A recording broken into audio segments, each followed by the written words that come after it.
तो जी मेरे प्यारे भाइयों 20 अगस्त 2025 को आप अंदाज़ा खुद लगाए जी कितने ज़्यादा अंगूर है। बाहर भी लगे हुए जी, बाहर भी कंटेनर की नीलामी हो रही है। देखते कि अंदर क्या रेट जा रहा है जी, बाहर क्या रेट जा रहा है। वज़न तो आप लोगों को पता है वही 9.5-10 किलो तक। और रेट अभी देखते हैं कि क्या रेट है जी।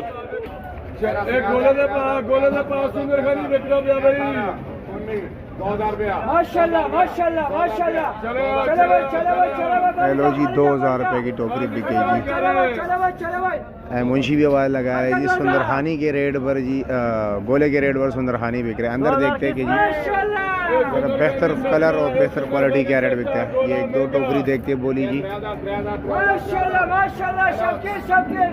चलो चलो चलो चलो चलो चलो। माशाल्लाह माशाल्लाह माशाल्लाह। हेलो जी 2000 रुपये के बिके जी। अंदर देखते हैं क्या रेट बिकते हैं जी। 2017 17.5 18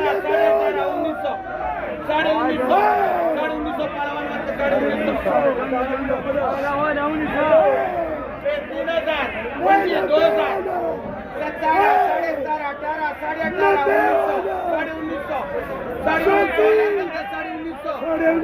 लगा पंचर